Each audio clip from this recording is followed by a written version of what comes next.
Assalamu alaikum, dear all. Welcome all of you once again to our online class, and today is our 16th class. And I am welcoming all of you to our honor second year. I'm sorry, honor third year's astrophysics class. Okay, so today we will be discussing regarding a very special thing, and that is called the black holes. আচ্ছা, তো আমরা সবাইকে স্বাগতম জানাচ্ছি আমাদের আজকের astrophysics ক্লাসে। তো আজকে আমরা আসলেই সত্যিকার অর্থে খুবই অসাধারণ একটি বিষয় নিয়ে আলোচনা করব, যে যেই বিষয়টি আসলে আমাদের সারা পৃথিবীকেই বলতে গেলে একটা মানে কি বলবো, যে আসলে মানে আমাদের এক মন্ত্রমুগ্ধের মতো করে রেখেছে, বা আমরা সবসময় যখন এই বিষয়টা নিয়ে কথা বলি তো তখন আসলে আমরা অবাক হয়ে যাই। তো সেই বিষয়টি হচ্ছে ব্ল্যাক হোল। এবং আসলে যেই মানুষটা কখনো ফিজিক্স পড়েনি সেও কিন্তু ব্ল্যাক হোল সম্পর্কে কম বেশি জানে। আসলে জিনিসটা এতটাই ইন্টারেস্টিং। তো আসো আমরা শুরু করি। তো আজকে হচ্ছে আমাদের ব্ল্যাক হোলস, এটার আসলে আমাদের পর্ব এক। আমরা আসলে এটা কয়েকটি পর্বে এই ক্লাসটি ভাগ করেছি, কারণ আসলে ব্ল্যাক হোলের মধ্যে অনেক ইন্টারেস্টিং বিষয়গুলো আছে। তো আমরা সেগুলো ধাপে ধাপে জানতে চাই। তো আমি শুরুতেই আসলে I am expressing my gratitude two YouTube, specially to the YouTube video that I have taken, and that is called Professor Dave Explains. So professor Dave explains নামে একটা ইন্টারেস্টিং সাইট আছে। আমি তাদের কাছ থেকে এই ভিডিওটা নিয়েছি, যেহেতু এখানে অনেক ভিজুয়ালাইজেশনের ব্যাপারটা আছে। So I am thanking professor Dave explains this particular actually YouTube channel. So তো আসো আমরা এখন বিষয়গুলো একটু দেখি। তোমরা যে ছবিতে খেয়াল করে দেখো, তোমরা যে আসলে ছবিতে দেখতে পাচ্ছ, ছবিতে কিন্তু আসলে আমরা এটা আমাদের গত ক্লাসগুলোতে যখন আসলে আমরা হচ্ছে মনে করে দেখো যে আমরা আসলে দ্য লাইফ অফ স্টার, ঠিক না? আমরা লাইফ অফ স্টার আমরা আসলে তিনটা ক্লাস কিন্তু দেখেছিলাম, যে লাইফ অফ স্টার আসলে কিভাবে ঘটনাগুলো ঘটে। এবং আমরা সেখানে লাস্টের ক্লাসে আমরা কিন্তু দেখিয়েছিলাম যে আসলে অ্যাকচুয়ালি মানে কিভাবে নিউট্রন স্টার এবং আসলে ব্ল্যাক হোল, নিউট্রন স্টার এবং ব্ল্যাক হোল কিভাবে আসলে প্রডিউস হয় বা কিভাবে জেনারেট হয়।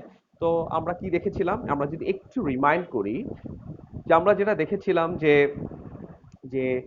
when the high mass stars run out of fuel, so they will immediately collapse, যেভাবে এই ভিডিওতে আমরা দেখছি, ঠিক না? হেভি ম্যাসিভ যেই আসলে স্টার গুলো আছে, সেগুলো যখন সত্যিকার অর্থে তাদের ফিউল যখন শেষ হয়ে যায়, তখন আমরা জানি যে তারা প্রত্যেকটা স্টারের মতোই তারা রেড জায়ান্ট হয়। এরপরে রেড জায়ান্টের পরে ছোট ছোট স্টার গুলো, যেমন সূর্য এবং এর থেকে 8 গুণ বেশি ভরের যে সমস্ত স্টার, তারা হচ্ছে এটা হোয়াইট ডোয়ার্ফ পজিশনে চলে আসে। হোয়াইট ডোয়ার্ফটা স্টেবল থাকে। কিন্তু দেখা গিয়েছে অনেক বড় স্টার হলে actually the gravitational inward force is so high that actually মানে eventually it will create a black hole. আচ্ছা, তো আমরা এই বিষয়টা যদি একটু রিভিউ করে আমরা যদি একটু সামনে আগাই, খেয়াল করে দেখো সবাই, যে when the high mass stars run out of fuel, so they will immediately collapse, right? তো আমরা ছবিতে যেটা দেখতে পাচ্ছি, যদি আমরা একটু মনোযোগ দিয়ে বিষয়টা দেখি, এটা হচ্ছে আমাদের ভেতরের আয়রন কোর। হ্যাঁ, এটা আমাদের ভেতরে যে আয়রন কোরটা থাকে সেইটা একেবারে ভেতরে। The enormous gravity will overpower any force that is pushing outwards. So the gravity will be so enormous that it will overpower all other forces. Huh? So there will be a supernova explosion. The supernova ejects the outer layers and leaves behind a black hole. আমরা এই জিনিসটা কিন্তু already দেখেছি. So now we want to see actually মানে what is this black hole? So the fact is actually আমরা যদি এখানে বলি যে the black hole exists, actually the black holes truly exist in every galaxy including our Milky Way. So in our next class we will see that even in our own galaxy, I mean the galaxy that we say as Milky Way, even there is a supermassive black holes at its center. আসলে আমরা এই বিষয়গুলো নিয়ে আরো আলোচনা করব, যে আসলে সত্যিকার অর্থে ব্ল্যাক হোল মানে কিন্তু আমরা একটা জিনিস সবাই জানি, যে why this is called black hole, ঠিক না? আমাদের এটার কারণ হচ্ছে যে আসলে even light cannot escape from the black hole. That's why even we cannot see anything from black holes. That's why we see it black. But interestingly recently তোমরা জানো ব্ল্যাক হোলের আসলে একটা এইভাবে একটা কথা এসেছে যে ব্ল্যাক হোলের ছবি উঠানো হয়েছে আসলে এই কথাটা কিন্তু একটু ইনকমপ্লিট আসলে ব্ল্যাক হোলের ছবি মানে কি ব্ল্যাক হোলের চারপাশে আসলে যেই হচ্ছে তোমার মানে বিভিন্ন গ্যাস গ্যাস স্টেট বা গ্যাস স্টেট ফরমেশনের কারণে হচ্ছে তোমার যেই আলোক আলোক ছটা সেই ছবিটা উঠানো হয়েছে মাঝখানে একটা কালো অংশ বলা হচ্ছে যে সেটাই আসলে ব্ল্যাক হোল আসলে ব্ল্যাক হোলের ইনসাইডের ছবি কিন্তু উঠানো সম্ভব না ইভেন এখন পর্যন্ত আমাদের যে থিওরিটিক্যাল আন্ডারস্ট্যান্ডিং আছে যেটা আমরা জেনারেল রিলেটিভিটি বা ইভেন এখন একটা লেভেলে কোয়ান্টাম গ্র্যাভিটি নিয়ে পড়াশোনা বিজ্ঞানীরা চিন্তা ভাবনা করছেন তো আমরা এখন পর্যন্ত যেটা জানি যে আসলে সত্যিকার অর্থে আমাদের এই থিওরিটিক্যাল এখন পর্যন্ত ব্যাকগ্রাউন্ড নাই যা থেকে আমরা আসলে বলতে পারি যে we can actually see inside the black hole. Actually, truly, we can see what is inside the black hole. We cannot see at all.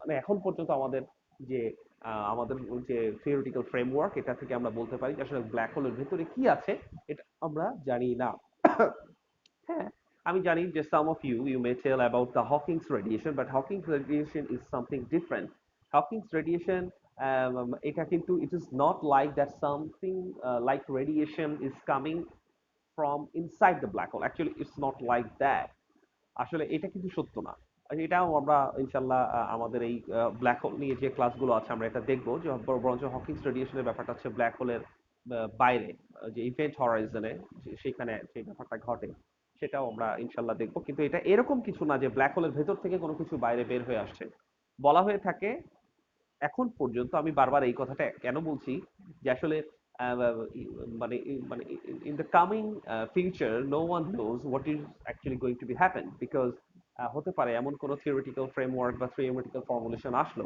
যেটা হয়তো আমাদের নতুন করে ভাবতে হতে পারে এই জন্য একটা কথা আমি সবসময় বলি যে এখন পর্যন্ত বিজ্ঞানীদের যে আন্ডারস্ট্যান্ডিং এখান থেকে আমরা আসলে বলি যে আসলে সত্যিকার অর্থে ব্ল্যাক হোলের ভেতরে কি আছে এটা আসলে কেউ জানতে পারে না আচ্ছা তো যেটা আমরা বলতেছিলাম actually black holes actually do exist in every galaxy including our own so milky way galaxy তো আমরা যদি একটু সামনে আগাই তো আমরা আসলে বিষয়টা একটু যদি আরো সামনে দেখি ফার্দার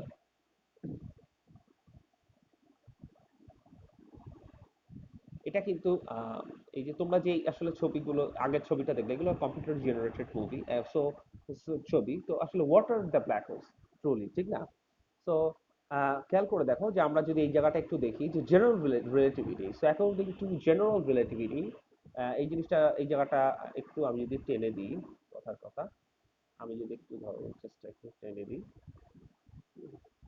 এই ব্যাপারটা আচ্ছা তো আমরা আসলে আস্তে আস্তে এবার ভেতরে যাচ্ছি তো according to general relativity so what does general relativity tell us so general relativity আসলে আমাদেরকে সোজা কথা আমাদেরকে যেই মানে অভিকর্ষ বা মহাকর্ষ এটা সম্পর্কে আমাদেরকে একটু ভিন্নভাবে চিন্তা করায় বা ভিন্নভাবে ভাবায় হ্যাঁ যেমন ধরো ছোটবেলা থেকেই আমরা যদি আসলে অনেকে চিন্তা করি ঠিক না যে আসলে একটা আপেল বা নিউটন যে চিন্তা করেছিলেন অনেকে মজা করে বলে যে নিউটনের মাথায় আপেল পড়েছিল আসলে কথাটা সত্য না আসলে নিউটনের মাথায় আপেল পড়েনি ও বরঞ্চ উনি চিন্তা ভাবনা করছিলেন যে আসলে আপেলটা কেন সবসময় নিচেই পড়ে তো খেয়াল করে দেখো নিউটন একটা ধারণা দিয়েছিলেন যে আসলে it is because the W equals to mg or F equals to capital G m1 m2 divided by r square যেটাই হোক না কেন তো এই ব্যাপারটার অনেক ব্রড একটা সেন্সে ধারণা নিয়ে আসেন আলবার্ট আইনস্টাইন তিনি বলেন যে আসলে actually truly speaking the massive objects the wrapped space time so এটার আসলে মানে কি তো এটার মানে হচ্ছে তোমরা ইমাজিন করো যে ধরো তোমরা কেউ যদি চার চার কোনায় চারজন দাঁড়িয়ে একটা চাদর টান টান করে রাখো ঠিক না চার কোনায় যদি চারজন দাঁড়িয়ে একটা চাদর তোমরা টান টান করে রাখো তো সেক্ষেত্রে আসলে মাঝখানে তুমি যদি একটা ভারী কিছু দাও তাহলে কিন্তু চাদরটা কি বলো চাদরটা কুঁচকে যাবে ঠিক না এবং ওই ভারী জিনিসটা দেখবা মাঝখানে আসলে সত্যিকার অর্থে আহ, ভারী জিনিসটা হচ্ছে মাঝখানে মানে অনেকটা এভাবে আমরা বলি যে দাবিয়ে দিবে ঠিক না অর্থাৎ স্পেস টাইমটা কার্ভ করে ফেলবে অর্থাৎ চাদরটা টোটালটা যদি টান টান করে ধরতাম এবং আমরা যদি সেখানে খুব ভারী একটা কিছু রাখতাম তো আমরা দেখতাম যেমনি ভাবে চাদরটা বেঁকে যায় ঠিক আমরা বলি যে আসলে আমাদের এই শূন্যস্থান আসলে আমাদের যে স্পেস, এবং আসলে আমাদের শূন্যস্থানটা শুধু স্পেস না, এটা আসলে বলা হয়ে থাকে স্পেস এবং টাইমের যে আসলে কার্ভেচার। তো বলা হচ্ছে যে আসলে আমাদের সূর্য, আমাদের পৃথিবী সবকিছুই তাদের শূন্যস্থানকে চারপাশে বাঁকিয়ে ফেলে। তো এই কারণে ব্যাপারটা আসলে কি, তার গ্র্যাভিটেশনাল ব্যাপারটা হচ্ছে এটাই, যে তুমি যদি ওই চাদরের উপর খুব প্রচন্ড ভারী কিছু রাখো, এরপর ওই জিনিসটা মাঝখানে এরকম সবকিছু চাদরটা দেখবা যে একেবারে দাবিয়ে দিবে, এবং ওইখানে তুমি যদি একটা ছোট্ট কিছু রাখো দেখবা যে ওই জিনিসটা আলটিমেটলি কি ওই কার্ভেচার দিয়ে ওই ভারী জিনিসটার দিকে মুভ করা শুরু করেছে। সুতরাং ওইটা থেকে আমরা একটা ভিজুয়ালাইজেশন আনতে পারি যে actually truly speaking gravity actually is the result of this curvature, right? যদিও এখন কোয়ান্টাম মেকানিক্যাল একটা আন্ডারস্ট্যান্ডিং এর কথা বলা হচ্ছে যে actually gravity actually the particle, the imaginary particle which is responsible for the gravity, it is called the graviton, but truly speaking, it is still under observation or is still under research, because no one still has proved that there is the truly graviton does exist, but it is under research. So আসলে এরকম বহু বহু কিছু রিসার্চের বাকি আছে। তো আমরা যেখানে চলে আসি এখন পর্যন্ত আমাদের যে আন্ডারস্ট্যান্ডিং পৃথিবীব্যাপী ফিজিসিস্টদের যে আসলে চিন্তা ভাবনা, সেখান থেকে আমরা দেখছি যে according to general relativity the massive objects actually it makes a curvature in space time. So we can say the massive objects the wrap space time, হ্যাঁ। এবং আমরা যদি আহ, ঠিক না, আমরা সামনে এই ব্যাপারগুলো দেখবো যে more mass means more warping, so more massive means more curvature. So এখানে আমরা যদি একটু ব্যাপারটা দেখি, এই যে আমি যে উদাহরণটা একটু আগে দিলাম, so objects fall to the ground because they are following the curvature of space produced by the earth. So interestingly, if you imagine the previous example, ঠিক না, আমরা যে চাদরের কথা বললাম টান টান করে, এই জিনিসটা আমরা কম বেশি সবাই বুঝি। তো সেখানে এখন তুমি যদি একটা ছোট্ট একটা অবজেক্ট দিয়ে দাও, ঠিক না, তো ছোট্ট একটা অবজেক্ট কি হবে, সেটা কিন্তু ওই কার্ভেচার দিয়ে মুভ করা শুরু করবে। তো এখানেও ওটা বলা হচ্ছে যে অ্যাকচুয়ালি মানে যেভাবে আইজাক নিউটন বলেছিলেন যে আসলে ওকে গ্র্যাভিটির কারণে, কিন্তু Isaac Newton did not explain actually what is the nature of the gravity, but Albert Einstein's general relativity explains. So it explains that objects fall to the ground because they are following the curvature of space produced by the earth. আচ্ছা, তো আমরা একটা move করি সামনে, ঠিক না? এই আপেলটা কেন পড়লো, কারণ পৃথিবী তার স্পেসটাকে কার্ভ করে রেখেছে। সো এই ব্যাপারটা আমরা যে to leave the earth, to leave the earth craft must exceed earth's escape velocity. এটাও তোমরা জানো যে আসলে সত্যিকার অর্থে আমরা যদি এই জিনিসটা দেখো যে এই যে আমাদের আর্থের যে কার্ভেচার, এখান থেকে আসলে এই রকেটটা যদি বের হতে চায়, ঠিক না, আসলে ব্যাপারটা আসলে কি, this would allow it to escape the curvature of space near the earth. আমরা কিন্তু সবাই আহ, আমরা যখন আসলে ইন্টারমিডিয়েট লাইফে ছিলাম, আমরা কিন্তু সবাই ব্যাপারটা জানি, এখন আমরা সবাই অনার্সে পড়াশোনা করছি, যে আসলে স্কেপ ভেলোসিটি বলে একটা বিষয় আছে যেটার নাম হচ্ছে মুক্তিবেগ, ঠিক না? যে তুমি একটা পাথরকে যদি ছুঁড়ে মারো, এটা আবার পৃথিবীতে চলে আসবে, কিন্তু একটা মিনিমাম বেগ আছে যেটা আসলে 11.2 কিলোমিটার পার সেকেন্ড। এই বেগে তুমি যদি কোনো পাথরকে ছুঁড়ে মারো, তো আসলে বলা হচ্ছে যে আসলে ওই পাথরটা আর পৃথিবীতে ব্যাক করবে না। তো ব্যাপারটা কেন ব্যাক করবে না, আসলে আমরা এটাকে এই আন্ডারস্ট্যান্ডিং থেকে এভাবে বলতে পারি যে এটা এই কারণেই ব্যাক করবে না যে সেই কার্ভেচার অফ স্পেসটাকে সে এসকেপ করতে পারবে, ঠিক না, যে আমরা যেভাবে দেখছি যে, এবং এই escape velocity-টা হচ্ছে 11.2 কিলোমিটার পার সেকেন্ড। তো দেখো escape velocity আমরা কিন্তু এই কিছুটা জানি, ঠিক না, যে √2 gm/r। So g is the gravitational constant 6.673 10 to the minus 11 Newton meters per kg inverse 2. So আমরা কিন্তু এই কোশ্চেনটা সবাই জানি, the capital M is the mass of the object and the capital R is the radius of the object. So এই escape velocity-টা কার, এই escape velocity কিন্তু যে কোনো অবজেক্টের জন্য এটা escape velocity, it can be the escape velocity for any object, ঠিক না, it can be the escape velocity for, I mean these equation can be applicable for any object, like for earth, like for sun, even যে কোনো object, even আমাদের জন্য, হ্যাঁ। আসলে সত্যিকার অর্থে আমরা একটু পরেই দেখবো যে আসলে আমরা মানুষরা, ঠিক না, আমরা মানুষরাও আসলে মানে আমাদের শরীরের জন্য, আমাদের শরীরেও তো একটা ভর, ঠিক না, তো আমাদের শরীর যদি ভর হয়, এবং যদি আমাদের শরীরকে একটা ইমাজিনারি, আসলে তুমি যদি আমাদের শরীরের ইকুইভ্যালেন্ট একটা ম্যাসকে তুমি যদি ইমাজিনারি একটা স্ফিয়ার চিন্তা করো, সেটারও তো তাহলে আর থাকবে, সেটারও তো তাহলে ম্যাস থাকবে, সেটার জন্য তো জি থাকবে, ঠিক না। তার মানে স্কেপ ভেলোসিটিটা কিন্তু শুধুমাত্র আমরা যে কোনো কিছুর জন্য অ্যাপ্লাই করতে পারি। So we are discussing about the Earth's escape velocity. So the escape velocity of any planet or any object in the universe is actually equals to root over 2 gm by r. So g is the gravitational constant, m is the mass of the object, r is the radius of the object. তোমরা এই জিনিসগুলো খুব ভালো মতোই জানো। আচ্ছা, আমরা এখন এটা আসলে এই কনসেপ্ট আসলে আমরা ব্ল্যাক হোলের জন্য অ্যাপ্লাই করব, ঠিক না? আর আমরা কিন্তু গত ক্লাসে তোমাদের মনে পড়ে যে আসলে আমরা কিন্তু এই ব্যাপারগুলো অলরেডি শিখে এসেছিলাম যে এই যে white dwarf situation, it can be stable or it can be unstable. So when any star actually goes into the white dwarf state, whether it is stable or unstable, if the mass of the unstable white dwarf state is greater than the 3 times than that of the mass of the sun, then it would be becoming a black hole eventually. Right? So আমরা এই ব্যাপারগুলো গতদিনই পড়ে এসেছি Chandrashekhar limited যে ব্যাপারটা, এখানে আমরা বলেছিলাম যে একটা বিষয়ে একটু ক্রিটিক্যালি মাথায় রাখার জন্য যে আসলে অনেকে মনে করে যে যে কোনো যে কোনো তারা যেগুলোর ভর বর্তমানে সূর্যের ভরের 3 গুণ বা তার বেশি তারাই ব্ল্যাক হোল হবে। না, ব্যাপারটা কিন্তু তা না। ওই তারা বর্তমানে কত ভর এটা ফ্যাক্ট না, বরঞ্চ ওই তারাগুলো রেড জায়ান্ট অবস্থা থেকে যখন আবার চুপসে যাবে, তারপর যখন আবার তারা হোয়াইট ডোয়ার্ফ পজিশনে যাবে, অর্থাৎ এভাবে যেটা আমরা ছবিতে সাদা অংশ ভাবে দেখিয়েছিলাম, ওই হোয়াইট ডোয়ার্ফ সিচুয়েশনটা যদি আসলে বর্তমানে সূর্যের যে ভর তার ভরের 3 গুণের বেশি হয়, তাহলেই তারা শুধুমাত্র ব্ল্যাক হোল হবে। সুতরাং এটার জন্য আসলে ম্যাসিভ ম্যাসিভ আসলে স্টার দরকার। যেমন আমরা বলেছিলাম সূর্যের থেকে 8 গুণ বেশি ভর, সূর্যের থেকে 8 গুণ বেশি ভরও যদি হয়, তারপরও কিন্তু তারা কি হবে, আমরা দেখেছি তারা আলটিমেটলি মানে হোয়াইট ড্রপ হবে, হয়ে যাবে আলটিমেটলি, ইভেন নিউট্রন স্টারও হবে না। তো সূর্যের থেকে 8 গুণের বেশি ভর হলে, অর্থাৎ 10 গুণ, 15 গুণ, 20 গুণ, 30 গুণ, এরা হচ্ছে নিউট্রন স্টার হয়।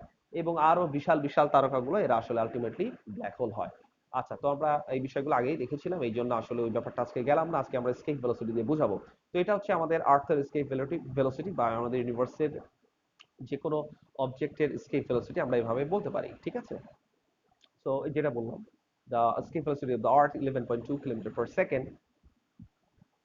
So any craft that makes it up to escape must exceed Earth's escape velocity, ঠিক? অর্থাৎ অবশ্যই সত্যিকার অর্থে কোনো কিছুকে যদি পৃথিবী থেকে মহাশূন্যে যেতে হয় তবে এটা করতে হবে।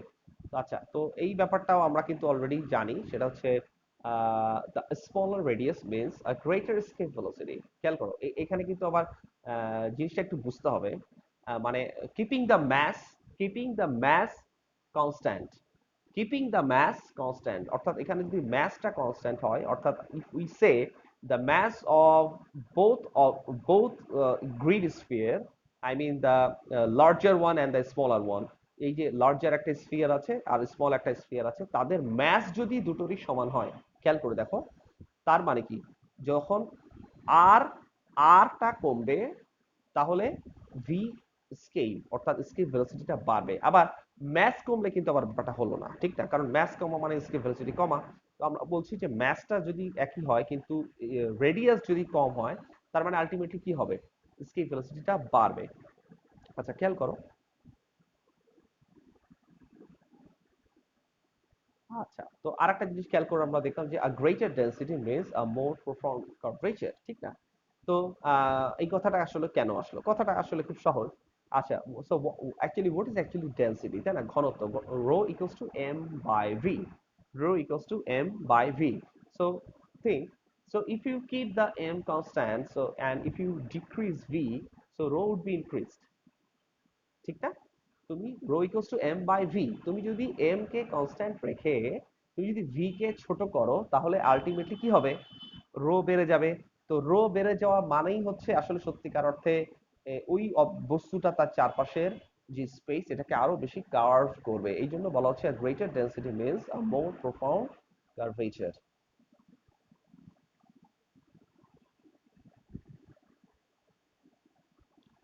আচ্ছা, তো এই জায়গাটা একটু দেখো, যদিও এটা আসলে আমি যেই ভিডিও থেকে নিয়েছি সেটা আসলে যদিও আসলে এভাবে লেখাটা আসলে ঠিক না, আসলে এটা বলা উচিত ছিল if limit R tends to zero, তাহলে সবচেয়ে ভালো হতো, এটা ক্যালকুলাসের ভাষায়। কিন্তু আসলে তোমরা জানো যে আসলে কোনো কিছুকে সরাসরি জিরো দিয়ে ডিভাইড করা যায় না, এটা ম্যাথমেটিক্যালি আনডিফাইন্ড।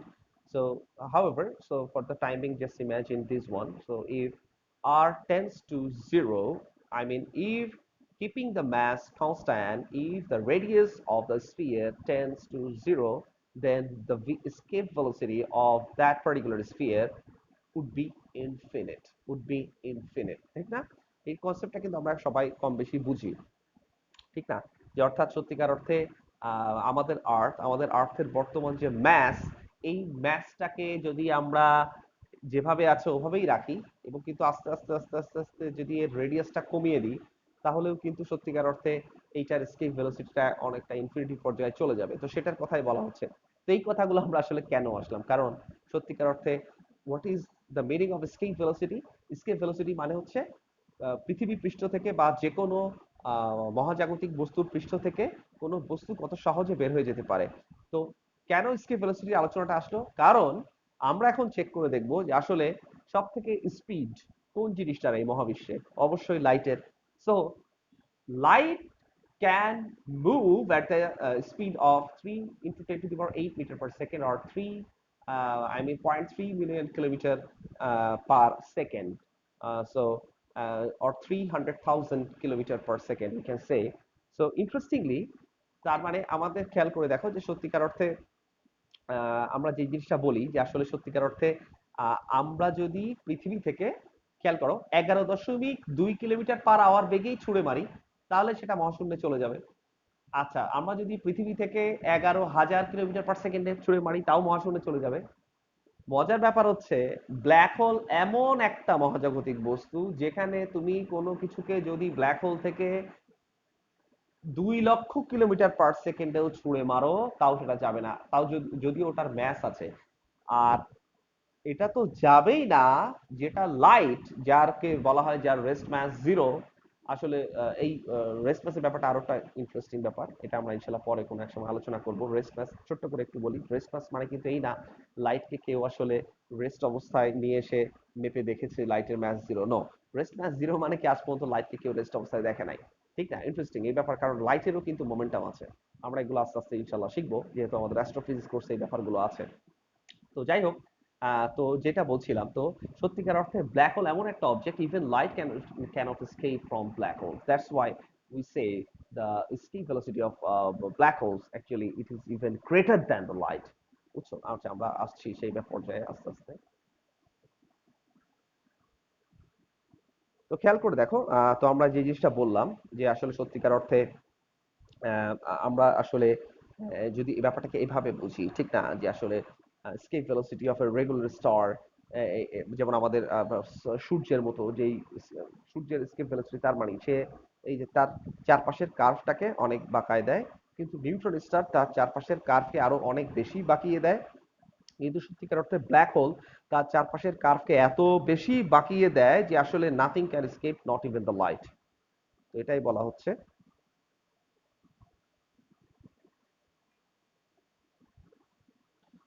ঠিক না? এই যে আমরা এটা দেখলাম, এই যে আসলে লাইটের স্পিড এত হিউজ স্পিড হওয়া সত্ত্বেও আসলে সত্যিকার অর্থে সেটা আহ, তোমার আসলে মুভ করতে পারে না, স্পিডটা আসলে ক্রস করতে পারে না। তো এখানে আরেকটা ব্যাপার হচ্ছে, if light cannot leave an object, ঠিক না, then we won't be able to see it. মানে এটা কিন্তু ইন্টারেস্টিং, ঠিক না? আমরা কিন্তু এটা জানি যে আসলে আমরা কেন কোনো কিছু দেখি। যেমন অনেক আগে যেমন বিজ্ঞানীরা ভাবতেন যে আসলে আমাদের চোখ থেকে আলো যায় এই জন্য আমরা দেখি। আসলে কিন্তু ব্যাপারটা তা না। কোনো একটা বস্তু থেকে আলো এসে আমাদের চোখে পড়ে, তাহলে কিন্তু আমরা দেখি। তো এই জন্যই বলা হচ্ছে যে লাইট যদি আসলে ব্ল্যাক হোল থেকে নাই আসে, তাহলে তো আমরা আসলে ব্ল্যাক হোলকে দেখবো না। আসলে কিন্তু আমরা কখনো ব্ল্যাক হোলকে দেখি না। এখন প্রশ্ন হচ্ছে, তাহলে ব্ল্যাক হোলকে আমরা দেখি না, আমরা বুঝলাম কিভাবে ব্ল্যাক হোল আছে, ঠিক না? এই প্রশ্নটা কিন্তু চলে আসে।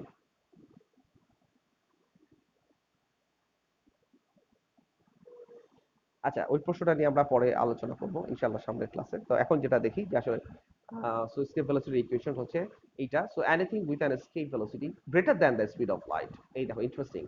So anything with an escape velocity greater than the speed of light must essentially be a black hole। তার মানে আমরা এভাবে বলে থাকি যে আসলে the escape velocity of a black hole should be should be greater than the escape velocity, I'm sorry, greater than the speed of the light, so that even light cannot escape from black holes, right? তো আমরা এই জিনিসটা এভাবে আসলে বলতে পারি যে anything with an escape velocity greater than the speed of light must essentially be a black hole.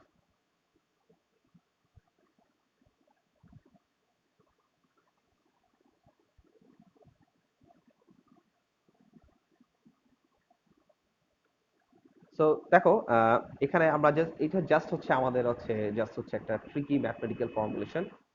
কিন্তু তোমরা আবার এই ভেবো না যে আসলে দেখবা আসলে ইন্টারমিডিয়েটের বইগুলোতে এরকম ছিল যে এইখান থেকে আসলে সত্যিকার অর্থে তোমার এইভাবে করা হয়ে থাকে যে ঠিক আছে, এই আমি ভি এর জায়গায় সিটা বসিয়ে দিলাম আর আমি ব্ল্যাক হোলের সোর্স চাইল্ড রেডিয়াসটা পেয়ে গেলাম আর সমান, ঠিক না? না, আসলে ব্যাপারটা কিন্তু এত ইজি না। এটা জাস্ট হচ্ছে আমরা বোঝানোর জন্য জাস্ট এখানে বললাম, কিন্তু এটা জাস্ট এই ধারণা দেওয়ার জন্য যে সত্যিকার অর্থে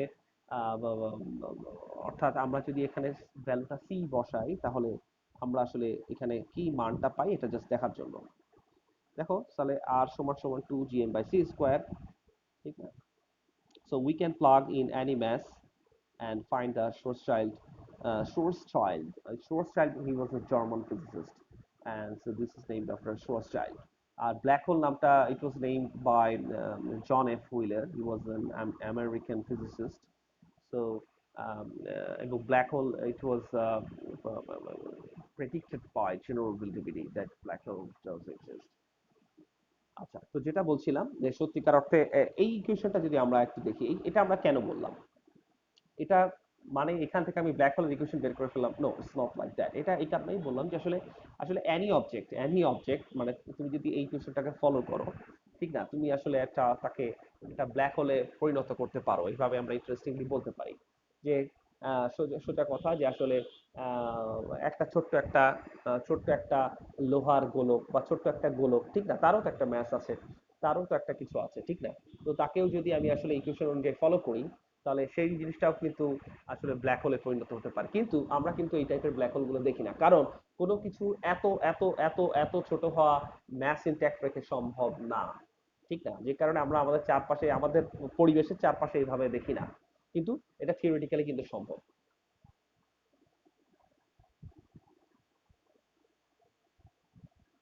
so R is call the Schwarzschild radius, ঠিক আছে? এখানে আর হচ্ছে, আর কে বলা হয় কি বলো, Schwarzschild radius। কখন? যখন তুমি just simply put C instead of V. আচ্ছা, তো খেয়াল করে দেখো এখানে আমরা জিনিসটা পড়ছি যে during the death of a very high mass star its core is compressed within its Schwarzschild radius। একটু ভালো করে বুঝো, একটু ঠান্ডা মাথায় বুঝো। Schwarzschild রেডিয়াসের সমান কিন্তু না। কি বলা হচ্ছে? উইদিন Schwarzschild রেডিয়াসের থেকেও ছোট অবস্থায় থাকে। কারণ কি?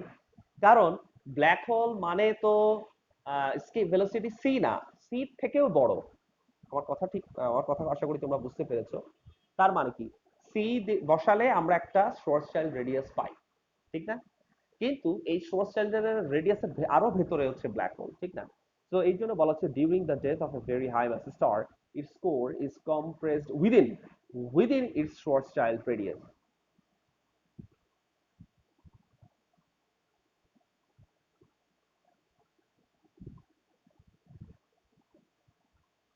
আচ্ছা, সো ওই যে জিনিসটা আসলে বলছিলাম যে anything could be black hole if compressed within its Schwarzschild radius. তো প্রত্যেকটা জিনিসেরই একটা Schwarzschild রেডিয়াস কিন্তু রয়েছে। ইভেন এটা একটা ইন্টারেস্টিং কনসেপ্ট, ঠিক না? তো আমরা যদি একটু দেখি যে আমরা একটু জাস্ট একটা এক্সাম্পল দিই, এটা ইন্টারেস্টিং। যেহেতু আমরা আগেই বলেছি এরকম ব্ল্যাক হোল দেখা যায় না, কারণ ম্যাসকে ইনট্যাক্ট রেখে এত ছোট হওয়া সম্ভব না। যেমন ফর এক্সাম্পল এখানে একটা ইন্টারেস্টিং বিষয় দেখো, আমাদের আর্থ আমাদের আর্থকে তুমি যদি আসলে সত্যিকার অর্থে একটা গাম্বল, আমরা যেটা আসলে খুব ছোট্ট একটা জিনিস, ঠিক না, যেটার আমাদের আর্থের বর্তমান রেডিয়াস হচ্ছে 6,400 কিলোমিটার। 6,400 কিলোমিটার।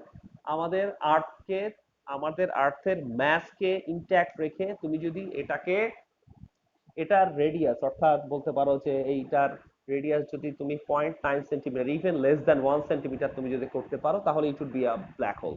কিন্তু এটা কোনোদিনও সম্ভব না, কোনোদিনও এটা সম্ভব না, যে কারণে আমরা আর্থ বা সানকে কখনো ব্ল্যাক হোল হতে দেখি না, যে আসলে এই হিউজ ম্যাসকে ইনট্যাক্ট রেখে আসলে এত ছোট রেডিয়াসে চলে আসা, এটা সম্ভব না।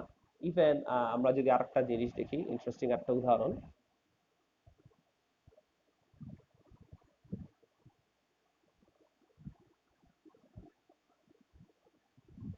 একটা পার্সন, ঠিক না, একটা পার্সন, খেয়াল করে দেখো, একটা পার্সন ধরো আমার বা তোমাদের মতো একটা পার্সন, মানে মানে তাকে আসলে এত ছোট হতে হবে, এত 10⁻⁻25, আনবিলিভেবল, ঠিক না? তো যাই হোক, এটা আসলে ইভেন একটা অ্যাটমের থেকেও ছোট, তাহলেও একটা বলা যাচ্ছে যে একটা ব্ল্যাক হোল ক্যারেক্টারিস্টিক সে পেয়ে যাবে, কিন্তু এটা আমরা বুঝি যে আসলে এই জিনিসটা কিন্তু কখনো পসিবল না। তো যাই হোক, আমার মনে হয় যে আসলে আমরা যে আজকে যে বিষয়গুলো নিয়ে আলোচনা করলাম সেই বিষয়গুলো আশা করি তোমরা তোমাদের ভালো লেগেছে এবং তোমরা বুঝতে পেরেছো। তো আমরা ইনশাল্লাহ আমাদের পার্ট টু তে আমরা নেক্সট থার্সডে তে আমরা ইনশাল্লাহ চলে আসবো। তো টিল দেন সবাই ভালো থেকো। আসসালামু আলাইকুম ওয়া রাহমাতুল্লাহি ওয়া বারাকাতুহু।